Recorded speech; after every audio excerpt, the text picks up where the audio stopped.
අද අහුණා. ඇත්ත තමයි මාමි. කතාන්දර රෙබි.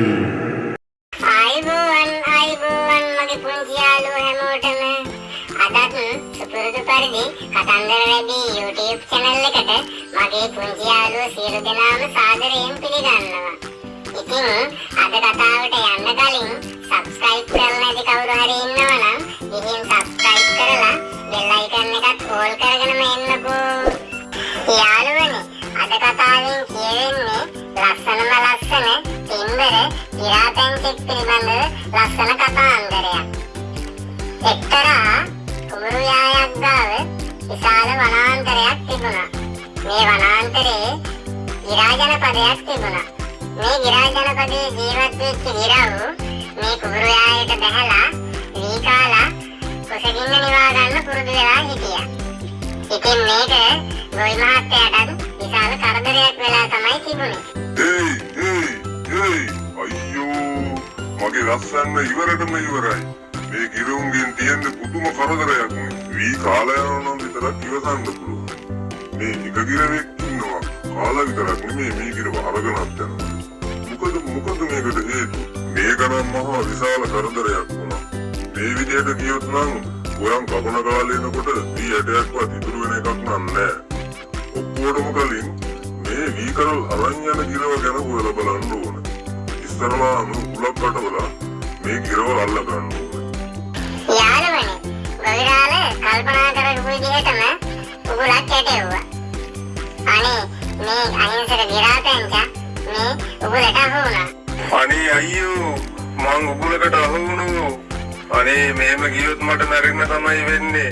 මට විතරක් නෙමෙයි මගේ අම්මටයි තාත්තටයි බඩගින්න මැරෙන්න තමයි වෙන්නේ. අනේ මාව බේර ගන්නකෝ. අද අහුණා. මං ඔහේ වල්ලගන්න තමයි හිටියේ. උගන්නන්නම් කොහොමද පාඩම? අනේ මාමි මාව අතාරින්න. මගේ වයසක අම්මයි තාත්තයි මං එනකම් මග බලාගෙන ඉන්නවා. අනේ මාව අතාරින්න මාමි. හරි මට ඔය අතාරින්න පුළුවන්. ඒක සුළු දෙයක්. ඒත් ඒ ඔක්කොටම කලින් මට විසඳගන්න ප්‍රශ්නයක් තියෙනවා. ඉස්සරලා ඒකට උත්තර දුන්නොත් මට පුළුවන් ඔය උදාහරින්න. මම දැකලා තියෙනවා ගොඩක් ගිරව් මගේ කුඹුරු යායට එනවා. ඇවිල්ලා ඇදිතරම් වී කනවා. කාලා යනවා. ඒත් ඔයගේ මම වෙනසක් දැක්කනේ. ඔය වී කාලා විතරක් නෙමෙයි වී අරගෙනත් යනවා. මට ඒකට හේතුව දැනගන්න ඕනේ. ඇත්ත තමයි මාමි. මම වී කරල් ටිකක් කාලා තව ටිකක් අරගෙන යනවා තමයි. ඒකට හේතුව තමයි මාමි මගේ අම්මටයි තාත්තටයි දැන් ගොඩාක් වයසයි. ඒ දෙන්නට කෑම හොයාගන්න බෑ. ඇස් දෙක පේන්නෙත් නෑ. ඉතින් ඒක හින්දා මම වී ටිකක් කාලා තව වී ටිකක් අරගෙන යන්න පුරුදු වෙලා ඉන්නේ. මට නම් අදහ ගන්නත් ඔබ නම් තිම්බර ගිරාපැංචි. ඇත්තටම ඔබ උතුම් පුතේ. තමන්ගේ දෙමාපියන්ට සලකන මේ වගේ ගිරාපැංචි මට දකින්න ලැබීමත් මාර සන්තෝෂයි. තිම්බර ගිරාපැංචි මම නුඹව නිදහස් කරනවා. නුඹට අද පටන් මේ කුඹුරු යායෙම වී කන්නත් පුළුවන්. කැමති තරම් අරගෙන ගිහිල්ලා දෙමාපියන් භෝජනය කරන්නත් පුළුවන්. එහෙනම් දැන් ගිහිල්ලා දෙමාපියන් එක්ක සතුටින් ජීවත් වෙන්න. මගේ පුංචි යාළුවනේ තිම්බර ගිරාපැංචාගේ කතාව ලස්සනයි නේද? ඉතින් බලන්නකො මේ ගිරාපැංචා කොච්චර හොඳ ගිරා පුතෙක්ද කියලා. එයාගේ දෙමාපියන්ට කොයිතරම්නම් ආදරේද? ඉතින් පුංචි අපිත් අපේ දෙමාපියන්ට ආදරය කරන්න ඕනේ. ඉතින් දෙමාපියන් කියන දේවල් කීකරුකමින් අහලා කටයුතු කරන්න ඕනේ. ඒ වගේම තමයි අපි දෙමාපියන්ට වදින්න ඕනේ. විශේෂයෙන්ම උදේ පාන්දර නැගිටපුවාම පාසල් යන්න කලින්. ඒ විතරක් නෙමෙයි අපි රාත්‍රියේ නිින්දට යන්න කලින් අපි අපේ දෙමාපියන්ට වඳින්න ඕනේ. ඉතින් මගේ පුංචි යාළුවෝ අම්මටයි තාත්තටයි වඳින ගාථාව දන්නවද? අද කතන්දරේදී මගේ පුංචි යාළුවන්ට අම්මටයි තාත්තටයි වඳින ගාථාවත් කියලා දෙන්නම්කෝ.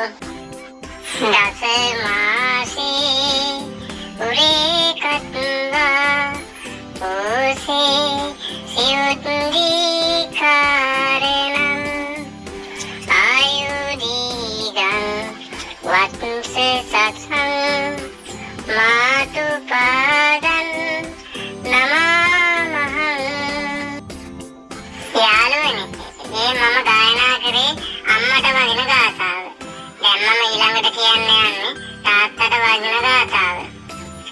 උද්දීකාරෝ අලින් විත්වා තුම්විත්වා පිය පුතුතකං රාජමජ්ජං සුපටිත්තං පීතු පාදං නමාමහං.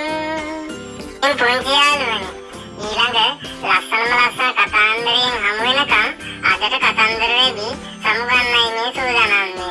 ඉතින් මගේ පුංචි යාළුවෝ සියලු දෙනාට සුබම සුබ දවසක්.